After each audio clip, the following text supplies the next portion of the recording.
Good morning student. अब हम करेंगे चैप्टर नंबर 4 की इलस्ट्रेशन नंबर 69, जिसमें टॉपिक चेंज है। इस टॉपिक में क्या है? इस टॉपिक में है कि जो नया पार्टनर आता है वो अपनी कैपिटल को नहीं लेकर आता, तो उसकी कैपिटल को हम कैसे निकालते हैं? उसकी कैपिटल को हम निकालते हैं जो दोनों पार्टनर्स होते हैं पहले वाले, उनकी कैपिटल का जो बैलेंस निकल कर आता है कैपिटल अकाउंट में, उनका टोटल करके हम उसके शेयर्स की कैपिटल को निकालते हैं। ठीक है, तो इलस्ट्रेशन नंबर 69 से इसको क्लियर करते हैं।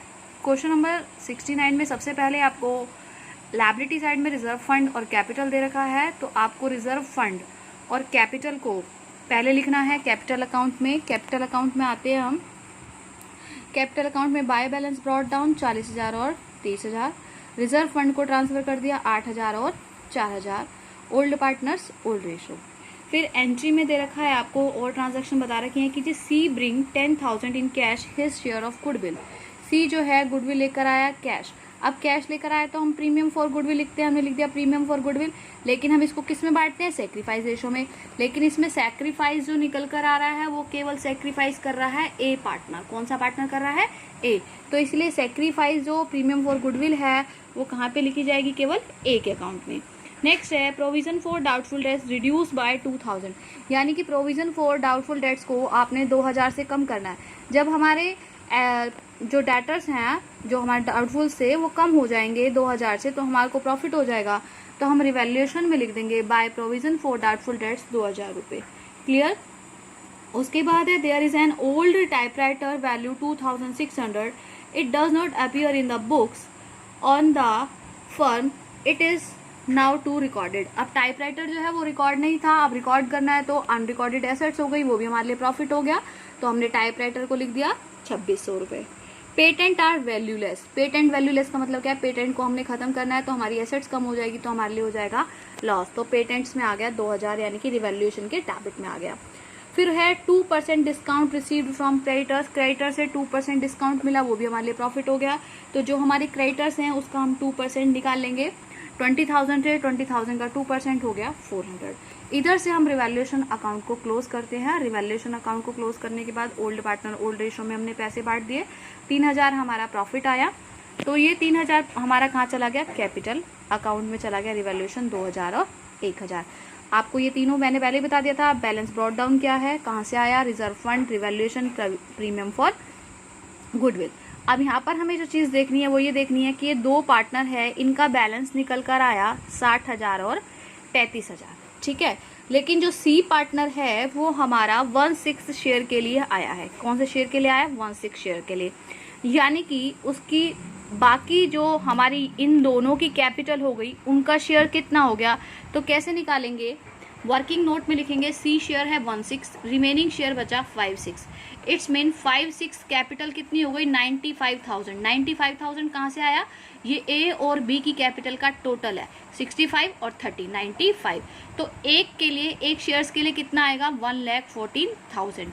और सी का शेयर कितना है बेटा? 1/6 के लिए हमने निकाला 19,000। तो हमारे को क्या करना है?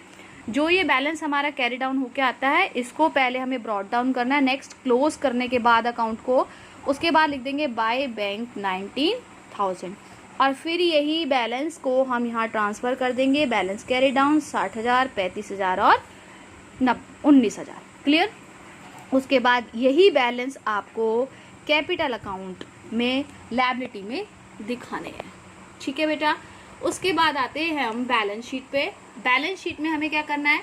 आपको पता है कि बैलेंस शीट के लिए आपको पहले अपनी पुरानी बैलेंस शीट उठानी है, उसी को देख देख कर आपने करना है। तो पुरानी बैलेंस शीट में हमने देखा कि जो हमारे क्रेडिटर्स थे वो 20,000 के थे और उस पर प्रोविज़न था 2%, तो 2% हमने माइनस कर दिया 400, 19,600 आ गया। कैपिटल हमने अभी बैलेंस जो निकाला 60,000, 35,000 और 19,000। उसके बाद आते हैं हम बैंक बैलेंस पे। बैंक बैलेंस आपको यहाँ पर गिवन नहीं था, तो बैंक बैलेंस हम वर्किंग नोट में निकालेंगे कि वर्किंग नोट में गुडविल कितनी लेकर आया था वो पार्टनर? 10,000। कैपिटल कितनी हो गई उसकी? 19,000। टोटल कितना हो गया उसका? 29,000। आपको लायबिलिटी साइड में बैंक ओवरड्राफ्ट गिवन है बैलेंस शीट में, पुरानी वाली में 15,000, वो हमने इसमें से माइनस कर दिए तो बच गए 14,000। तो बैंक बैलेंस आ जाएगा 14,000। क्लियर? डेटर 40,000, प्रोविजन आपको 36,000 के दे रखे थे, 2,000 हमने कम करने थे, अब हमारे हो गए 1,600 के। क्लियर। स्टॉक के बारे में कोई इन्फॉर्मेशन नहीं, सेम अमाउंट। बिल्डिंग के बारे में कोई इन्फॉर्मेशन नहीं, सेम अमाउंट। मशीनरी के बारे में कोई इन्फॉर्मेशन नहीं, सेम अमाउंट। टाइपराइटर अनरिकॉर्डेड था तो हमें उस टाइपराइटर को लिख दिया एसेट्स के रूप में 2600 रुपये, और इन दोनों साइड्स का टोटल किया हमने लायबिलिटी और एसेट्स का, तो निकल कर आया 1,33,600। ये इस टॉपिक में नया था कि आपको दोनों पार्टनर्स की कैपिटल से नए पार्टनर्स की कैपिटल निकालनी है। ये ध्यान रखना, जो दोनों पार्टनर्स की कैपिटल होती है उनका टोटल करके उनके शेयर से हम 1 शेयर निकालते हैं, और 1 शेयर्स निकालने के बाद उस जो नया पार्टनर आता है उसके शेयर्स की कैपिटल को निकालते हैं।